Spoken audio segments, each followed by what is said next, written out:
মাঝে মাঝে ঘুরতে যাওয়া এখন আমার নেশায় পরিণত হয়েছে, তার একটি নতুন ব্লগ আনলাম। হ্যালো হ্যালো প্রত্যেকে, কেমন আছো সবাই? আজ আরও একটা নতুন ব্লগ আনলাম ঘুরতে যাওয়ার। ঘড়িতে বাজছিল 9:49। হ্যালো এভরিওয়ান, গুড মর্নিং সবাইকে। আজকে আরও একটা অনিন্দ ছুটির দিন, আর তার জন্য আমরা আরও একটা প্ল্যান বানিয়ে নিয়েছি। খুব সুন্দর প্ল্যান। আমার শোনা যে মন্দিরটা খুব সুন্দর, একটা মন্দিরে ঘুরতে যাওয়ার কথা ভেবেছি আমরা। যেহেতু প্ল্যানটা অনেকদিন আগে থেকেই ভাবা ছিল, তাই আমি এই কুর্তিটা ডিসাইড করেছিলাম পরবো বলে। অনিন্দর তখনও অবধি কী জামা পরবে সেটা ভাবা হয়নি। আমরা রেডি হয়ে নেব আর দেখাই। এখানে আজকে আমি এই কুর্তিটা পরে যাব বলে ঠিক করেছি। এটা একটা 2 পিস কুর্তি। এটা আমি পয়লা বৈশাখে নিয়েছিলাম, আর এটা আমি একবারই পরেছি এখনো পর্যন্ত। তো আজকের জন্য এই আউটফিটে আমি ঠিক করেছি।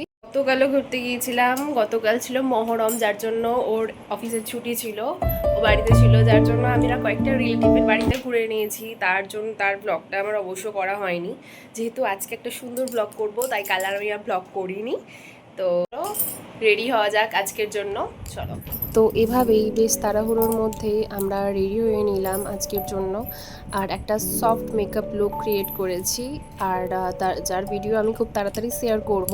আর কয়েকটা ছোট ছোট জিনিস যেগুলো খুবই প্রয়োজন সেগুলো অনিন্দ নিয়ে নিয়েছে, যেটা হলো জলের বোতল বা আরও টুকটাক জিনিসগুলো। যেহেতু হেলমেট পরবো, তার জন্য কোনো রকম হেয়ার স্টাইল করা পসিবল হয়নি। আর তোমরা সকলেই জানো, হাইওয়েতে যখন জোরে গাড়ি চলে তখন চুলের অবস্থা খুবই খারাপ হয়ে যায়, যার জন্য আমি একটা সিম্পল বান ক্রিয়েট করেছি। আর অনিন্দ তখন গাড়ি বের করতে বেরিয়ে পড়েছিল। Let's go.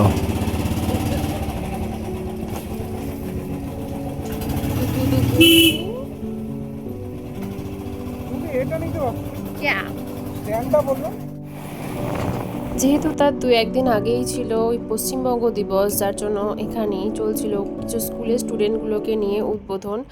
আর আমি সেটা ক্যাপচার করতে পারিনি, চেষ্টা করেছিলাম, বাট আমার ক্যামেরাই সে সময় অন হয়নি।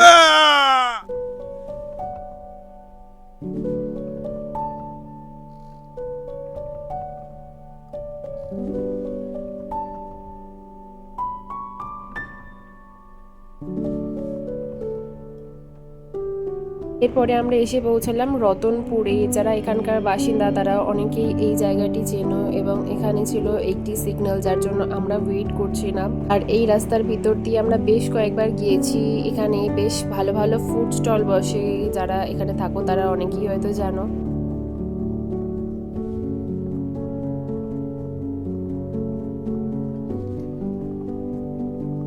তিন মাথার মোড়ের পরে এই রাস্তাটা আমার বেশ পছন্দের।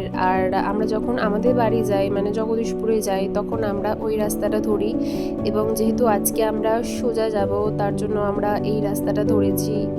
এখানে বলে রাখি, আজকের আমাদের গন্তব্যস্থল ছিল হংসেশ্বরী মন্দির। গুগল ম্যাপ অনুযায়ী এই মন্দিরের আমাদের বাড়ি থেকে ডিস্টেন্স 1 ঘন্টা 3 মিনিট, কিন্তু আমাদের আরও একটু কম সময় লেগেছিল যেহেতু আমরা বাইকে গিয়েছিলাম।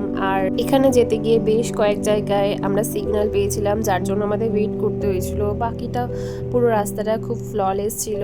মেনলি আমার বেশি ভালো লাগে এই দিকের গাছপালাগুলো, কারণ এখানে গরমকালে গেলেও বেশ স্বস্তি পাওয়া যায়, কারণ এই চারিদিকে শুধু বড় বড় গাছ রয়েছে, এবং এগুলো নাকি আম গাছ। এই রাস্তায় নাকি আমের প্রচণ্ড পরিমাণে চাষ হয়। আমি যেহেতু এই রাস্তায় আগে কখনোই আসিনি, তাই অনিন্দ আমাকে চারিদিকটা চেনাতে চেনাতে যাচ্ছিল। আর এখানে আম এবং কলা দু রকমই ফলের প্রচণ্ড ফলন হয়। মানে চারিদিকে শুধু বড় বড় আম গাছ কলা গাছ আছে, যার জন্য আমাদের বাবাও নাকি এখান থেকে আম কিনতে আসে। এই রাস্তা দিয়ে গেলে গাছের যে কি পরিমাণ গুরুত্ব তা বোঝা যায়, কারণ অনেস্টলি এই রাস্তাটা পুরোপুরি গাছে ভরা। আর আমরা যেদিন গিয়েছিলাম সেদিন টেম্পারেচার অনেকটাই বেশি ছিল, মানে আমরা যেহেতু গরমকালে গিয়েছি তাই টেম্পারেচার অনেকটাই বেশি ছিল। কিন্তু যেহেতু আমরা বড় বড় গাছের নিচ দিয়ে যাচ্ছিলাম, তাই আমাদের খুব একটা রোদ লাগেনি। তো এই ভিডিওর মাধ্যমে আমার অবশ্যই একটা মেসেজ রয়েছে, সেটা হলো গাছ অবশ্যই প্রয়োজন আছে আমাদের প্রত্যেকের জীবনে, তাই অবশ্যই গাছ লাগান।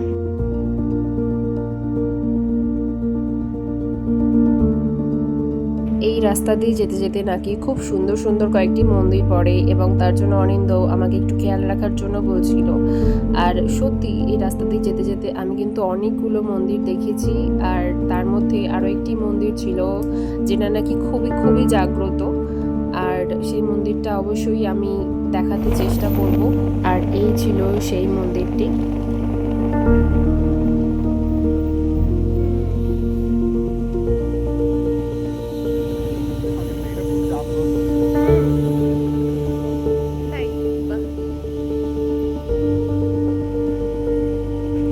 মাকে প্রণাম করে এবং আমাদের শুভযাত্রার আশীর্বাদ চেয়ে আমরা আবার এগিয়ে চললাম। আর এরপরে আরও কয়েকটি জিনিস অনিন্দ আমাকে দেখাবে বলে ঠিক করেছিল। সেগুলো হলো কয়েকটি পার্ক। এখানে নাকি বেশ কয়েকটি পার্ক আছে। এবং তবে এই রাস্তা দিয়ে যেতে যেতে আমি আরও কয়েকটা জিনিস খেয়াল করলাম, যেটা হলো এই রাস্তায় অনেক বেশি পরিমাণে কলা গাছ রয়েছে। যেমনটা অনিন্দ আমাকে আগে বলেছিল যে এই রাস্তায় নাকি অনেক পরিমাণে কলার চাষ হয়। আর সেটাই আমি খেয়াল করছিলাম যে রাস্তার দুই ধারে প্রায় কলা গাছে ভর্তি। আম গাছ তো আমি শুরু থেকেই খেয়াল করছি, আর এছাড়াও আরও নানান রকম গাছ রয়েছে। আর এখানে আমি খেয়াল করেছিলাম যে একটি লরি আটকে গিয়েছিল। নিউ দীঘা, হ্যাঁ শুনেছি তো। নিউ দীঘা যে পার্ক বলে, হ্যাঁ নিউ দীঘা মানে ওই দীঘা না। আমি তো ওই নিউ দীঘাই শুনেছি, ওই নিউ দীঘাই শুনেছি, মানে যেটা দীঘাতে। এখানে পার্ক আছে আবার, ওয়াও। আর এটা বলছো একটা নার্সারি, তাই তো? এটা নার্সারি যেটা ক্রস করলাম। ও, ইকো পার্ক, শিমুরের ইকো পার্ক। এইটা খাল নাকি নদী? কানা নদী, ওয়াও। বাবা, আমাদের বাড়ির কাছে নদীটা আমি মানে ছোটখাটো লাগে। এটা ওয়াও, এটা খুব সুন্দর। এখানে একজন আসবে, খোলা হয়। হ্যাঁ, এই রাস্তা দিয়ে অনিন্দর থেকে জানতে পারলাম এখানে নাকি আমাদের দুর্গাপুজোর সময় ঠাকুর আনতে আসা হয়। এবং এরই মাঝে আমরা প্রায় 2 বা 3টে পার্ক দেখে ফেলেছি। চন্দননগর, আর আমরা চলে যাব ওইদিকে চন্দননগর, আমরা এদিকে চলে যাব।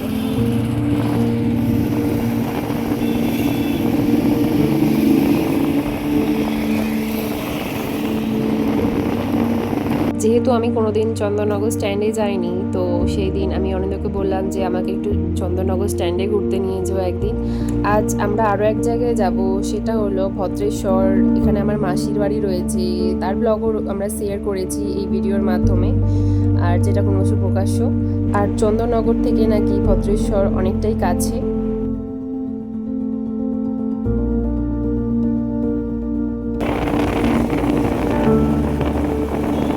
এই জিনিসটা কি উপরে যেটা দেখা যাচ্ছে, ওইটা ইট ভাটা?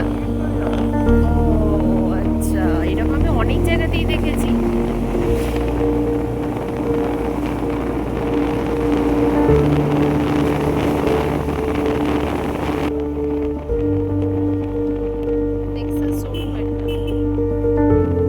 অনিন্দ এই রাস্তা দিয়ে ডেলি কলেজে যেত, মানে ও এইচটিসি হুগলিতে যে কলেজটি রয়েছে সেই কলেজে ও পড়তো। এবং এই রাস্তা দিয়ে ওর ডেলি যাতায়াত ছিল। ও আমাকে বলছিল যে এই রাস্তায় নাকি দুই দিকে অনেক রকমের ধাবা রয়েছে, এবং এখান দিয়ে যেতে যেতে ওর অনেক মেমোরি স্ট্রং হয়ে যাচ্ছিল। এগুলো হচ্ছে ব্যান্ডেল স্টেশন, আর এটা হচ্ছে ব্যান্ডেল মোড়। যারা এই ব্যান্ডেল স্টেশনে ভায়া ট্রেনে আসে, তারা এই ব্যান্ডেল থেকে নেমে টোটো বা অটো ধরে নেয়। আমি এই ভিডিওর মাধ্যমে সম্পূর্ণ ডিটেল দিয়ে দেবো যে এখানে আসতে গেলে ভায়া ট্রেন কিভাবে আসা যাবে।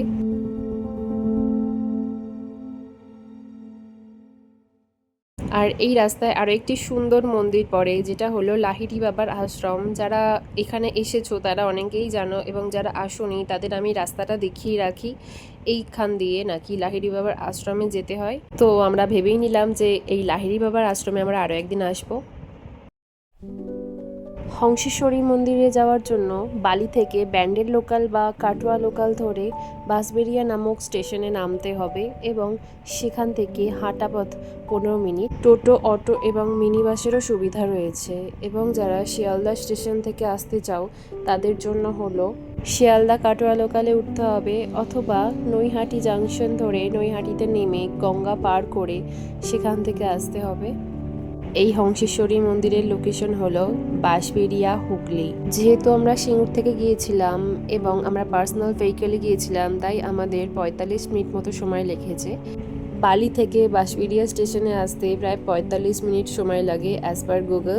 তো ব্যাস, এই ভিডিওর মাধ্যমে আমি সমস্ত লোকেশন দিয়ে দিলাম যে কিভাবে এখানে আসতে পারবে। এছাড়াও যদি কোনো রকম ডাউট থেকে থাকে তাহলে অবশ্যই কমেন্ট বক্সে আমাকে জানাবে।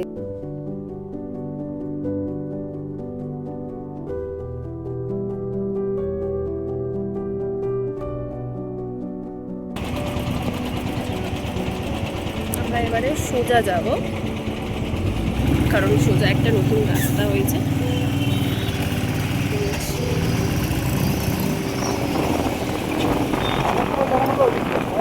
কি বলছে?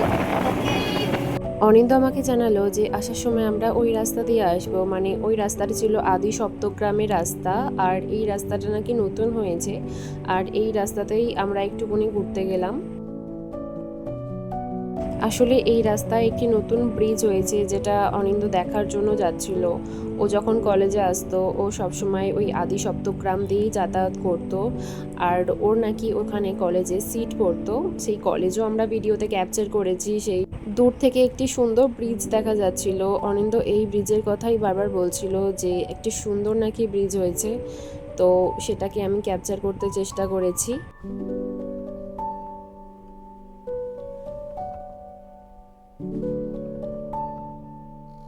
অনিন্দ আমাকে জানালো যে এই ব্রিজের নিচে একটি স্টেশন রয়েছে, সেই স্টেশনটি হলো বাঁশবেড়িয়া স্টেশন।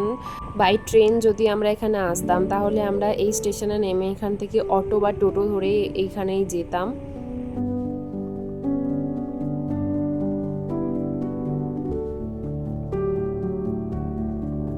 একটা পার্সোনাল চয়েসের কথা জানালাম।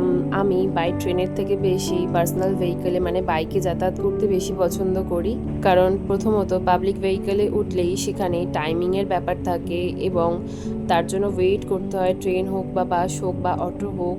এছাড়াও কমফোর্টের ব্যাপার তো থেকেই যায়। সম্পূর্ণ আমার পার্সোনাল চয়েস জানালাম। এভাবেই এই সুন্দর ব্রিজটি শেষ হলো এবং আমরা এরপরে আরও একটি ব্রিজে গিয়েছিলাম। সেই ব্রিজটাও আমি ক্যাপচার করেছি সম্পূর্ণ, সেটাও আমি দেখাবো ফেরার সময়। তো ব্যাস, এভাবেই আমরা মন্দিরের একেবারেই কাছে রাস্তায় চলে এলাম। এই রাস্তাটা যেহেতু নতুন হয়েছে যার জন্য রাস্তায় প্রচণ্ড পরিমাণে ধুলো ছিল।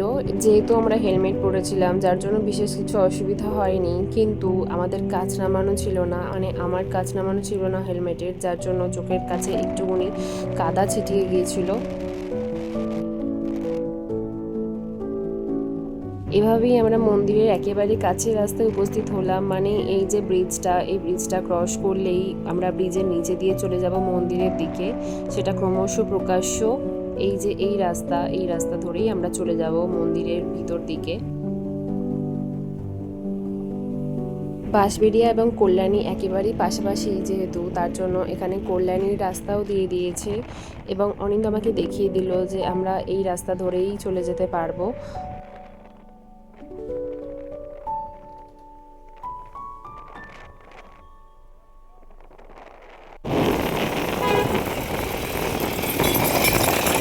আমার চোখ বন্ধ আছে।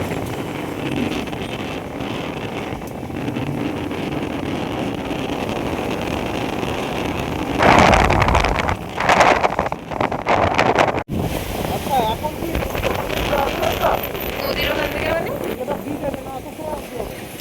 আচ্ছা সময় যাবো। এভাবেই আমরা মন্দিরের ভিতর দিকে রাস্তায় এগিয়ে চললাম। এই মন্দিরটি মেন রোড থেকে একটুখানি ভিতর দিকে। আমি এর আগের ভিডিও ক্লিপে চেষ্টা করেছি দূর থেকে মন্দিরটি দেখাতে।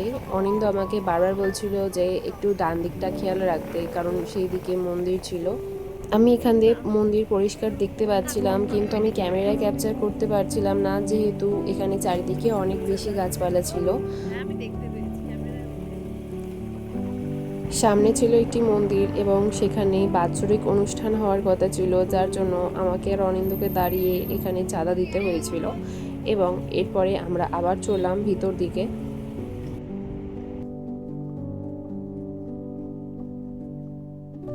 এই মন্দিরটিকেও খুব সুন্দর করে সাজিয়েছিল, যেহেতু এখানে উৎসব ছিল।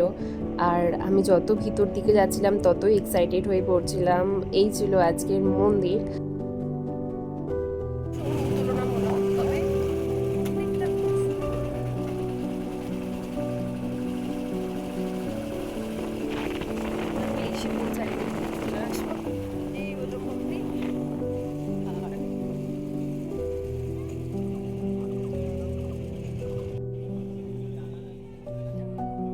এটা ছিল মন্দিরের সামনের গেট, যেটা একেবারেই ভগ্নপ্রায় অবস্থায় ছিল। আর এই জায়গাটা আমার তো বেশ পছন্দ হয়েছে, কিন্তু যেহেতু এই জায়গাটা মেরামত হয়নি, এই জায়গার চারপাশে থাকাটা একটু রিস্কি, যার জন্য আমরা সামনের দিকে এগিয়ে গেলাম। এখানে গাড়ি পার্ক করলো অনিন্দ এবং আমরা আমাদের হেলমেট জমা রাখলাম এবং জুতো খুলে আমরা এগিয়ে চললাম মন্দিরের দিকে। হ্যালো করো।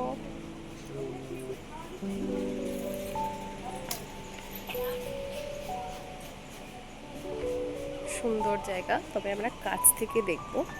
এখন আমাদের গাড়ি পার্কিং চলছে।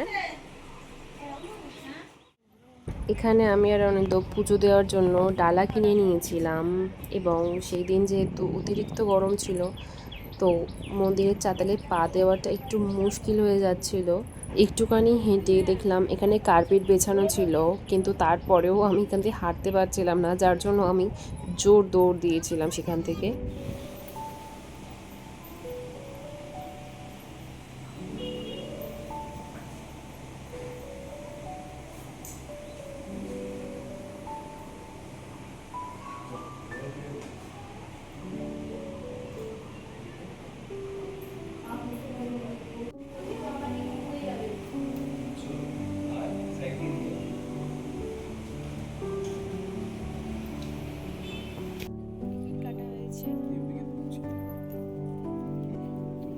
যেহেতু আমরা বাড়ি থেকে ভেবেই বেরিয়েছিলাম যে আমরা এখান থেকে ভোগ প্রসাদ খাবো, তো আমরা আসা মাত্রই এখানে ভোগ প্রসাদের জন্য টিকিট কেটে ফেলেছিলাম। আর সেই দিন আমরা সত্যিই লাকি ছিলাম, কারণ এরপরে আর একটাও টিকিট ছিল না এবং আমরা ভাগ্যে সেই সময়ের মধ্যে এসে পৌঁছে গিয়েছিলাম। আমরা গিয়েছিলাম জগন্নাথ দেবের স্নানযাত্রার 2 দিন আগে এবং স্নানযাত্রার জন্য মায়ের মূর্তিকে রং করানো হচ্ছিল, যার জন্য আমরা মূর্তি দেখতে পাইনি মায়ের। কিন্তু সত্যি এক কথায় আমার তো বেশ সুন্দর লেগেছে এই জায়গাটি। আমি ক্যামেরায় সম্পূর্ণভাবে ক্যাপচার করতে চেষ্টা করব এবং অনিন্দকে আমাকে হেল্প করে দিতে বলেছি। বিশাল আকৃতির।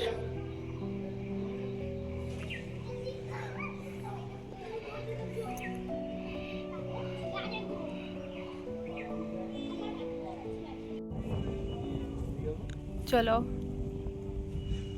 উল্টো দিকে ছিল ভগ্নপ্রায় একটি রাজবাড়ি, অর্থাৎ এই রাজবাড়িরই এটি ছিল মন্দির।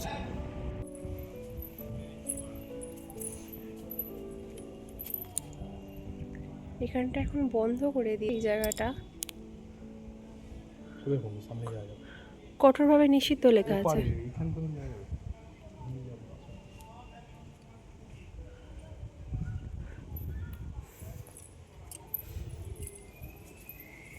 আমার দিনটা সেদিন সত্যি ভালো ছিল। এখানে আমি আরও অনেক ঠাকুর দেখতে পেয়েছিলাম, মানে এখানে আমি দেখতে পেয়েছিলাম মহাদেবকে, এছাড়াও আরও অনেক ঠাকুরকে আমি দেখতে পেয়েছিলাম, সেগুলো আমি ক্যাপচার করব। অনিন্দ এখানে প্রণাম করছিল ঠাকুরকে। আর এখানে ছিল রাধা কৃষ্ণের একটি মূর্তি, আর সেটাকে আমি ক্যাপচার করতে চেষ্টা করেছিলাম ফোনটাকে জুম করে এবং শতধিক চেষ্টা করে, অনেকক্ষণ চেষ্টা করে আমি ফাইনালি ক্লিকটা করতে পেরেছিলাম। এটা আমি ভিডিওতে দেখাতে চেষ্টা করব যে আমি কতভাবে চেষ্টা করেছি, কিন্তু আমি ফাইনালি পেয়েছিলাম, মানে ফোকাস করতে ফাইনালি পেরেছিলাম। এই যে ফোকাস নিয়েছে। আর উল্টো দিকে ছিল এই মন্দিরটি। এখানে আমি দূর থেকে নারায়ণ ঠাকুরকে দেখতে পাচ্ছিলাম। আর এখানে আরও কয়েকজন এসেছিল, তারাও এখানে ছবি তোলাতুলি করছিল।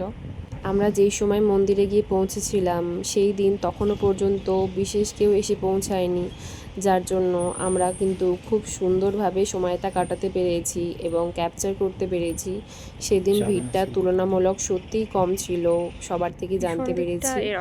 আর এই মন্দিরের চারিদিকে সম্পূর্ণ গ্রিনারিতে ভর্তি, মানে চারিদিকে প্রচুর প্রচুর পরিমাণে গাছপালা বসানো এবং এই গাছগুলোকে নিয়মিত পরিচর্যা করা হয়, যেটা আমি ভিডিওতে দেখাতে চেষ্টা করব।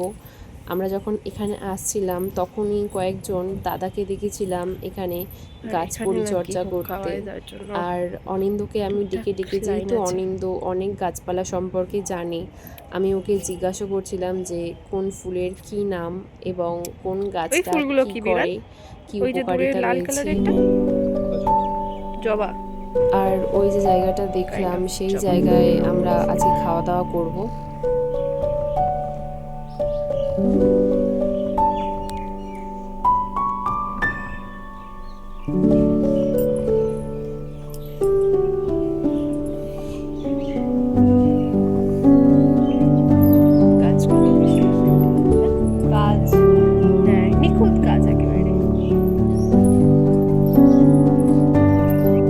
কাজের যতই প্রশংসা করা যায় ততই কম, কারণ আমি যত জুম করছিলাম ততটাই সুন্দর করে কাজ করা ছিল। যেহেতু মন্দিরটি বহুদিন পুরানো, কতদিন পুরানো তা আমার জানা নেই। আগেকার দিনে মন্দিরে যেভাবে খোদাইয়ের কাজ করা হতো ঠিক সেভাবে খোদাই করে নানান রকম আকৃতি দেওয়ার চেষ্টা করা হয়েছে এবং জায়গাটিকে খুব সুন্দরভাবে তৈরি করা হয়েছে।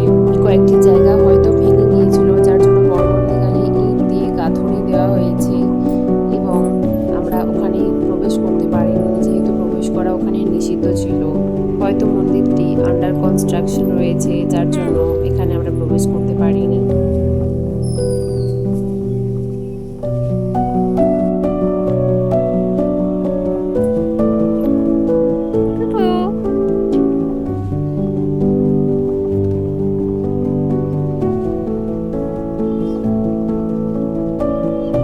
আকাশটা আজকে খুব সুন্দর লাগছে। এরপর অঞ্জলি দেওয়ার পালা ছিল। চলো চলো, অঞ্জলি হয়ে গেছে, আমরা অঞ্জলি দেওয়াটা ঠিক করেছি, তার জন্য আমরা এগিয়ে গেলাম।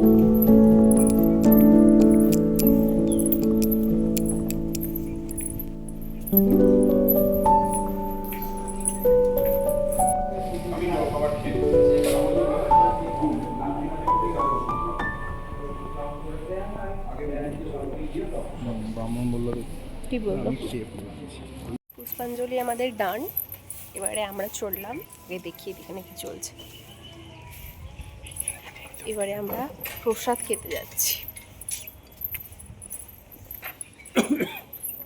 ঠাকুরমশাই মায়ের মূর্তি রং করে তুলিগুলো তখন ধুতে যাচ্ছিল। এই ছিল আজকে আমাদের খেতে বসার জায়গা, আর বেশ পরিষ্কার ছিল জায়গাটি। এটা পার্সেল ছিল। আমি অনিন্দকে পাঠিয়েছিলাম আমাদের দুজনের খাবার আনার জন্য এবং ততক্ষণে বেশ ভিড় জমছিল, কারণ তখন আস্তে আস্তে লোক আসছিল এবং যে যার মতো পার্সেল সংগ্রহ করছিল এবং অনিন্দ আমাদের দুজনের খাবার নিয়ে ততক্ষণে চলে এসেছিল। কি কি আছে খাবারের মধ্যে দেখাও। ঘন্ট আছে, আচ্ছা রাখো। এখানটা ওই জন্যই তো তৈরি করে, এখানটা রাখো না, নাহলে এখানেই থাক, এখানেই থাক, রাখো। এখানটা পরিষ্কার কিন্তু। আচ্ছা এটা আছে ওখানে, আর রয়েছে এটার ভেতর কি আছে সেটা দেখতে হবে। এখানে পাঁপড় আছে দেখতে পাচ্ছি।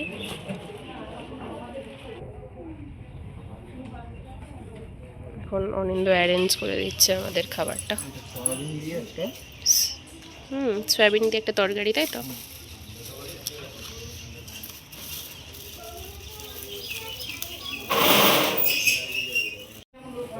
এটার ভেতর কি আছে সেটা দেখতে হবে, দেখি। দাঁড়া। এটার ভেতর আছে খিচুড়ি আর পায়েস, চাটনি আর পাঁপড় দিয়েছে। এখানে রয়েছে ঘন্টা। কোনটায়? না, এখানে ঠিক আছে, অসুবিধা নেই। এখানেই বসে বসে খাওয়ানো অসুবিধা হবে না। তো এই হলো আজকের আমাদের খাবার।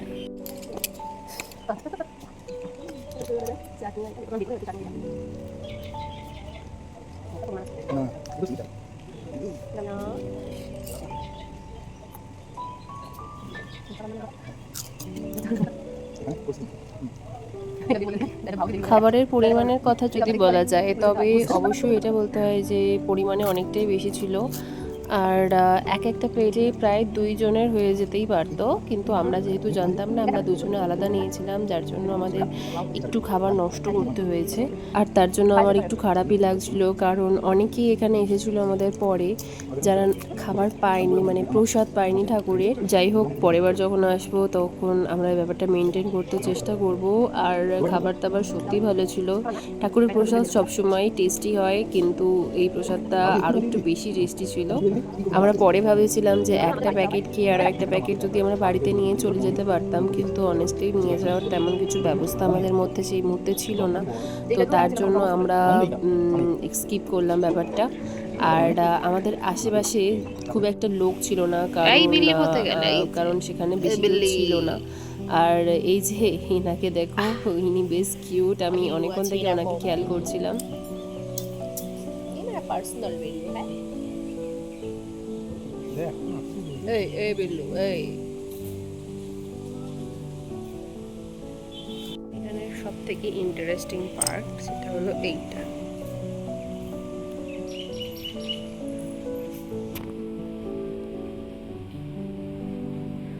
সর্বসাধারণের জ্ঞাতার্থে জানানো হচ্ছে যে 1430 বঙ্গাব্দ হতে রাজপরিবারদের তরফ থেকে বলি প্রথা সম্পূর্ণভাবে রদ হওয়ার জন্য হংসেশ্বরী মন্দিরে কালী পুজো বা অন্যান্য কোনো পুজোয় কোনো রকম বলি দান অনুষ্ঠিত হবে না। ভীষণই ভালো একটা দিক।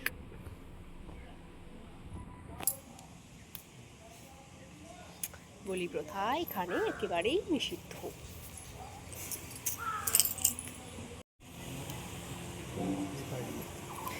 বিল্লি দৌড়ে দৌড়ে পালাচ্ছে, বিল্লির পিছু আমরাও চললাম।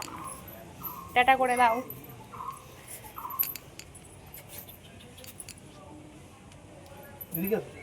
ও ও, এদিক দিয়ে রং ওয়ে।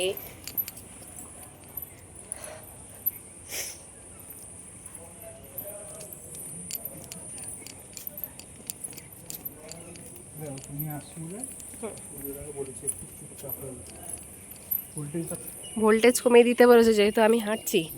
এই তো ভোল্টেজ বের করেছে সেটা। হ্যাঁ, তুমি আমাকে একটু জায়গা দিয়ে দিলে আমি দৌড়ে চলে যাই।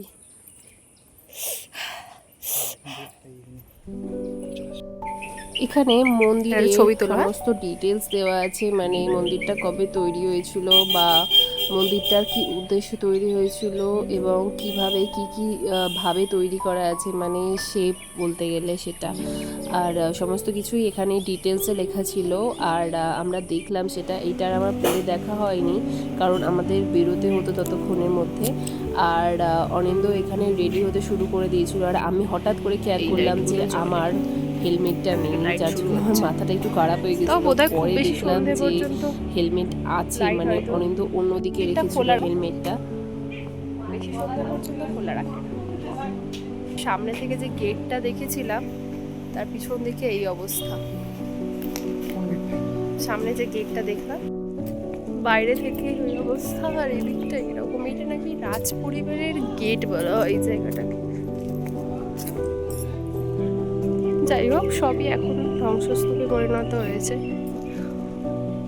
ওইদিকে যে রাজ পরিবারটা, মানে রাজবাড়িটা আছে আর কি, সেখানে আমরা যাবো বলে ঠিক করেছিলাম, কিন্তু আমরা দিনই ওইদিকে রাজবাড়িটায়, কারণ প্রচণ্ড রোদ। এই জায়গা দিয়ে খালি পায়ে হাঁটা দুষ্কর ব্যাপার। আমাদেরও বেশ দুষ্করই মনে হয়েছে। ব্যাস, আমাদের বাহন এসে গেছে। ঠান্ডা। আচ্ছা চলো, এখন একটু হাওয়া দিচ্ছে। স্বস্তির হাওয়া। হেলমেটটা আমরা হাতে নিয়েছি, এখনই পরে নেব হেলমেট।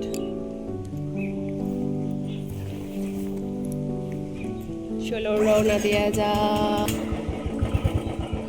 চলো জল নেব, জল।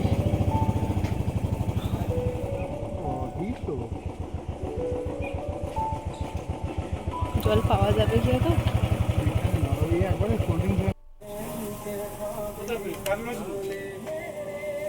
আর এই মন্দিরটা ক্রস করে এসেই একটা জায়গা থেকে আমরা জল আর কোল্ড ড্রিঙ্ক কিনলাম। কারণ মন্দিরের মধ্যে যেহেতু জলের ব্যবস্থা ছিল না, আমরা বাড়ি থেকে যতটুকু জল এনেছিলাম ততটুকুই নিয়েছিলাম। আর এখানে জল আর কোল্ড ড্রিঙ্ক খেয়ে আমরা হেলমেট পরে নিয়ে চললাম। এবারে রওনা দিলাম। এবারে দেব রওনা। হ্যাঁ,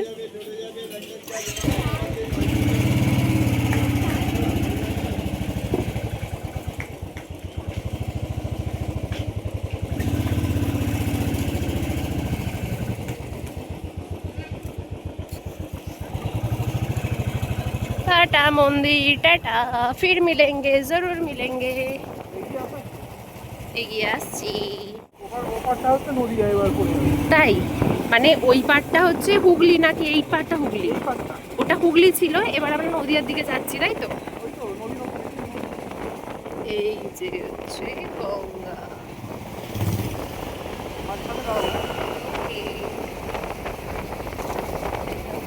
কতগুলো পরপর ইট ভাটা।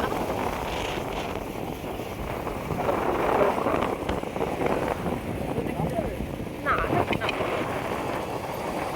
ব্রিজের কাজ চলছে, ওই তো দেখা যাচ্ছে এগুলো সব ইট ভাটা। হচ্ছে গঙ্গা।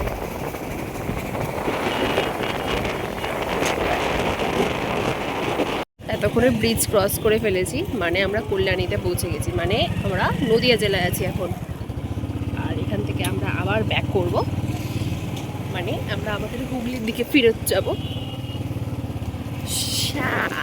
চলো। এখানে আসার সময় অনিন্দ খেয়াল করলো গাড়িতে নাকি ছোটোখাটো কিছু একটা মিস্টেক হচ্ছে, যার জন্য ও আশেপাশে কোনো একটা গ্যারেজ খুঁজছিল আর ফাইনালিও পেয়েছিল। সেখানে আমরা কিছুক্ষণ দাঁড়িয়েছিলাম এবং গাড়ি সারানোর ব্যবস্থা চলছিল। আর তারপরে আমরা আবার রওনা দিয়েছিলাম এখান থেকে।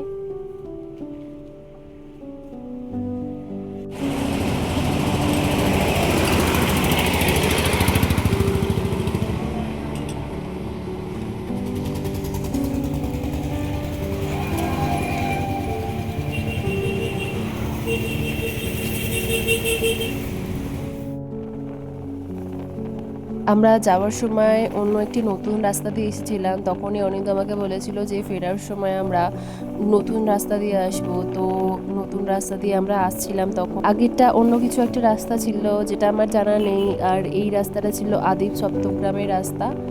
আর আমি এই রাস্তাতে অনেক দিন আগে থেকে ভেবেছিলাম আসবো, কারণ অনিন্দের মুখে অনেক গল্প শুনেছি। মানে ওর যেহেতু এইদিকে কলেজ ছিল, তো ও এই রাস্তা নিয়ে অনেক কিছুই গল্প বলেছে। আচ্ছা,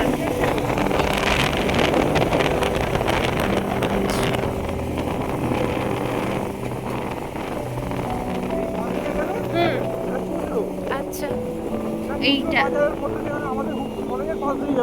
ও এই রোডটা ধরলে, তাই তো? আচ্ছা, আমরা এইদিকে চলে যাব। ও আচ্ছা, ওইদিকে ওর কলেজ ছিল। তোমাকে আমি আমার কলেজের ওখানে বারবার ঘুরিয়েছি, এবারে তুমি তোমার কলেজের ওখানে ঘোরাতে এনেছো। আদি সপ্তগ্রাম।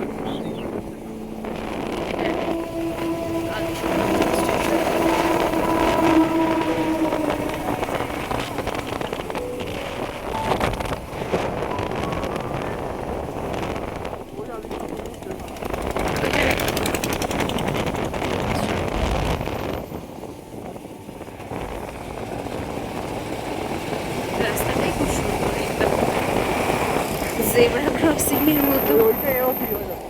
কি? ও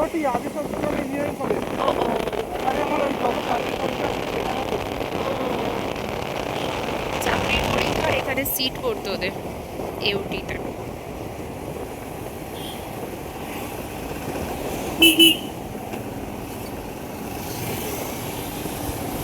এউটি কলেজে ওদের সিট পড়তো। এটা একটা ইঞ্জিনিয়ারিং কলেজ, খুব সুন্দর দেখতে কিন্তু।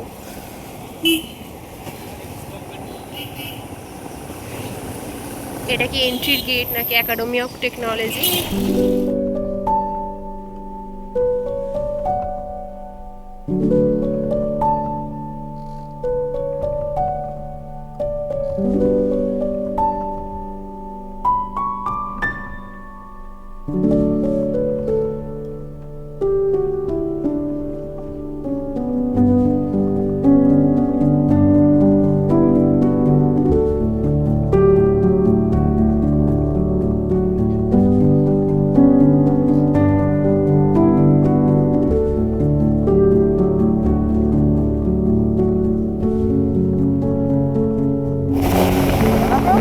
বললাম না তো, একটা বাজে জিনিস হচ্ছে।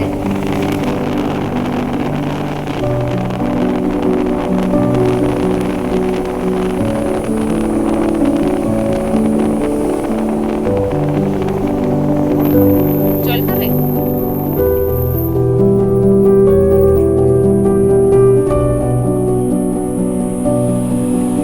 বাবিদার চা কফি নাকি চা ক্যাফে? চা কফি। এবারে একটু এইচ জল পান করিবে। কাছের দিকে তাকাও এইচ।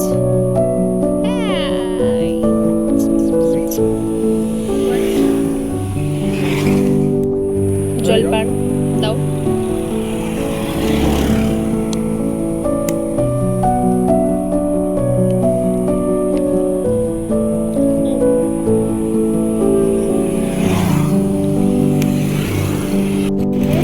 সুগন্ধাতে এলাম, বাড়িতে গেলেই চুচড়ো। আচ্ছা, হ্যাঁ তাই, আচ্ছা। ভদ্রেশ্বর ক্রস করে আসিনি তো? না, ভদ্রেশ্বর এখানে কোথায়? ভদ্রেশ্বর আমাদের নসিবপুর মোড় পেরিয়ে যেতে হবে। ও তাই।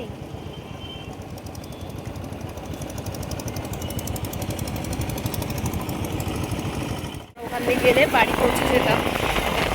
আমরা এখন আছি নসিবপুর মোড়ে।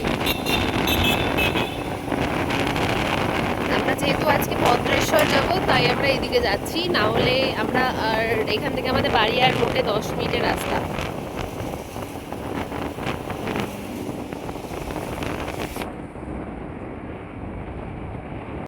এরপরে একটা গলি আসবে মোড় আর কি, সেই মোড় দিয়ে আমরা ভিতরে চলে যাব। এই চল। এই যে এখানে লেখা আছে ভদ্রেশ্বর।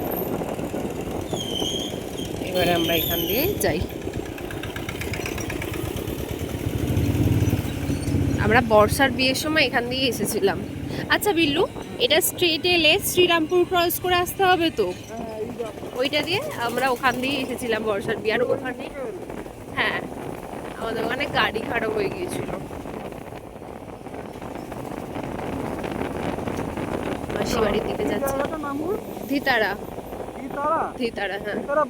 যেহেতু আমি এখানে খুব একটা যাতায়াত করি না, তাই আমি এদিকে রাস্তাটা বুঝতেও পারছিলাম না।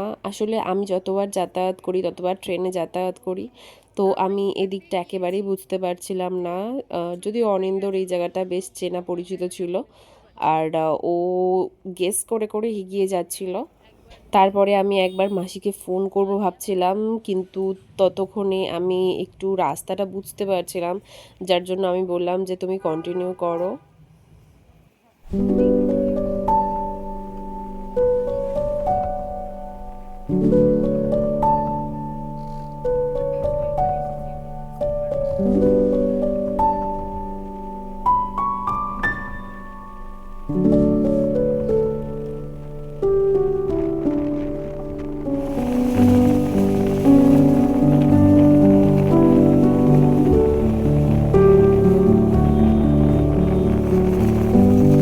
দেখাচ্ছি বাড়ি, আমি বুঝতে পারবো এবার। চলো, এখানে সোমবার পুজো আছে। হ্যাঁ, ঠাকুর তো আচ্ছা চলো এবার আমি বুঝতে পারবো, এবার আমি জানি এখানে আমরা হেঁটে হেঁটে যাতায়াত করি, খালি খুব বেশি স্পিড নেবে না, মোটামুটি চলো। আমি হ্যাঁ হ্যাঁ স্টেশন অবধি যেতে হবে না, এই যে এইখানেই পড়বে, আস্তে আস্তে আস্তে আস্তে, এই যে এইটা এখান থেকে ভাগ্যিস মনে পড়লো, ভাগ্যিস মনে পড়লো। এইরকম হয়নি না। না ওটাই তো, এখানে একটা ভীষণ ফানি ব্যাপার হয়েছিল। আমরা মাসি বাড়ি দেখতে পেয়ে ভিতরে চলে যাচ্ছিলাম, কিন্তু আমরা মাসিদের জন্য কিছু গিফট নিয়ে আসতে ভুলে গিয়েছিলাম। মানে সারা রাস্তা আমরা দেখতে দেখতে এসেছিলাম, কিন্তু ওইদিকে যেহেতু আমরা কোনো দোকান পাইনি, যার জন্য আমাদের নেওয়া হয়নি। তো আমরা এগিয়ে এগিয়ে দোকান খুঁজছিলাম, আর জায়গাটা যেহেতু আমার মোটামুটির ওপর চেনা ছিল, তাই দোকান খুঁজতে আমার খুব একটা অসুবিধা হয়নি। আমরা প্রায় এসে গিয়েছিলাম, আর মাসি বাড়িটা ক্রস করে সামনেই ছিল দোকানটা, তো আমরা সেখানে গিয়েছিলাম।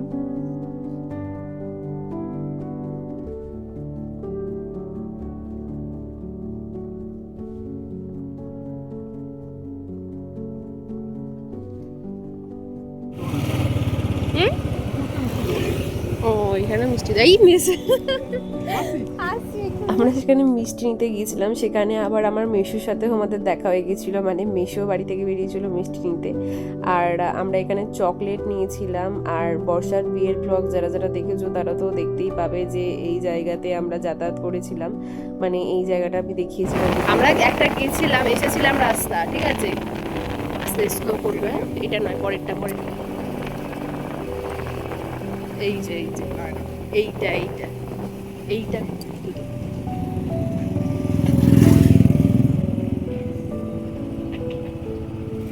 সরু রাস্তা, এখান থেকে বাইকে যাওয়াটা দুষ্কর ব্যাপার, কাদের গাড়ি রাখা আছে।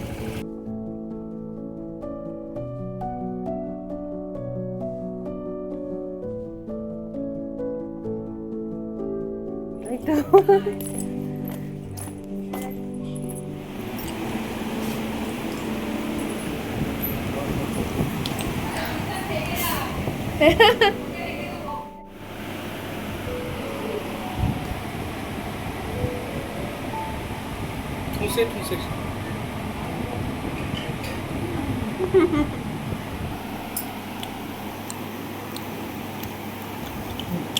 থ্যাংক ইউ, খালো খালো। হুম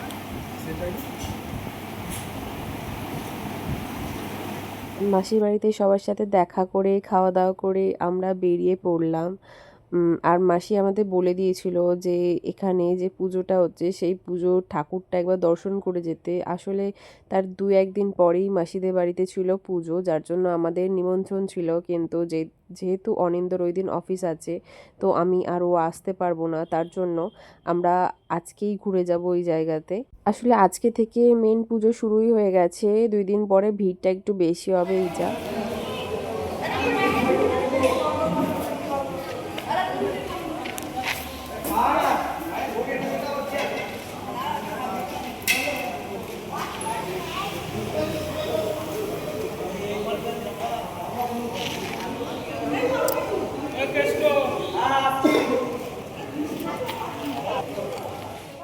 আর এই জায়গায় আমাদের সাথে আরও একটা ভালো জিনিস হয়, যেহেতু আমরা এখানে এসেছিলাম তাই তখনই প্রসাদ বিতরণী চলছিল, আর আমি আর অনিন্দ এখানে প্রসাদও পেয়েছিলাম।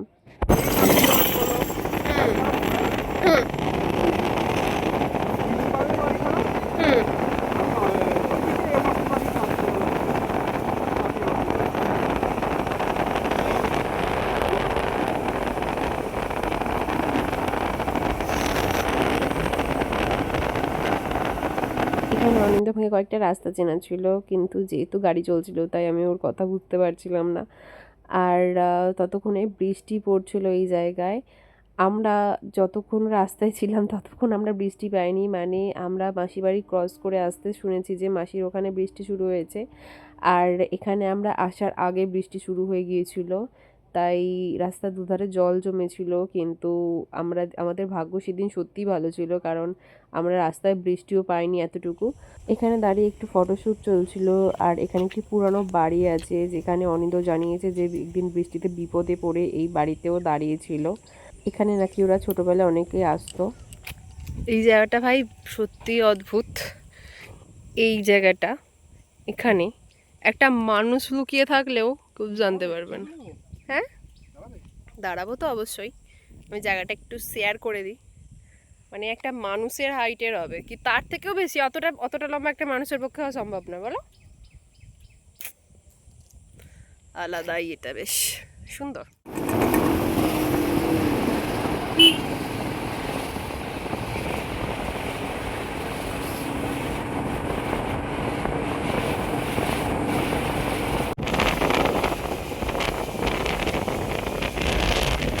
হচ্ছে না,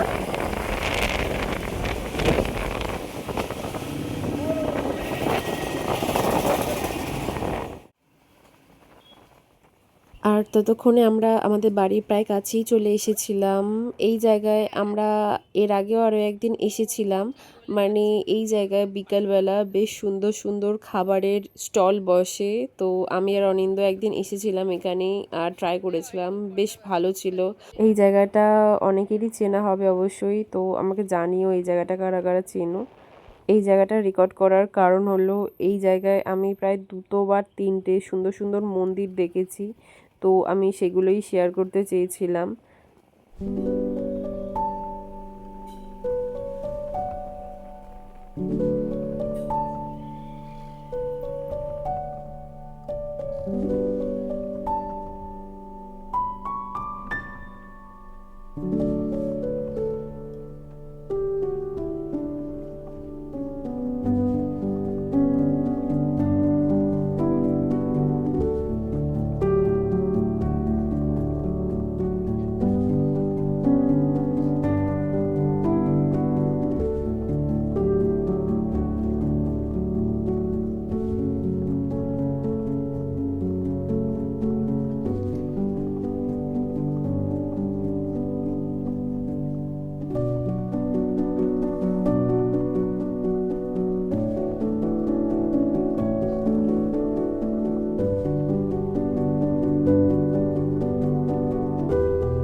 আর এই জায়গাটা তো হলো কামারকুন্ডু রেলওয়ে স্টেশন। এই জায়গাটা তো ডেফিনেটলি অনেকেই চেনে।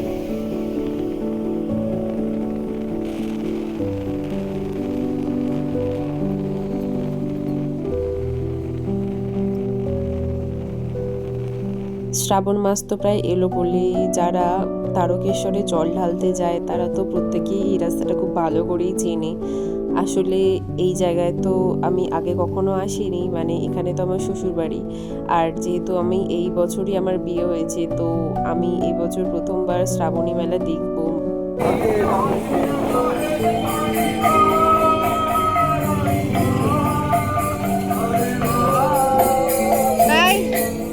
তো এই ছিল আজকে সারাদিনের ফুল ব্লগ। কেমন লাগলো ভিডিওটি অবশ্যই জানাবেন, আর চ্যানেলটির পাশে থাকবেন। ফুল ভিডিওটি দেখার জন্য অনেক অনেক ধন্যবাদ, আর thank you for watching. By.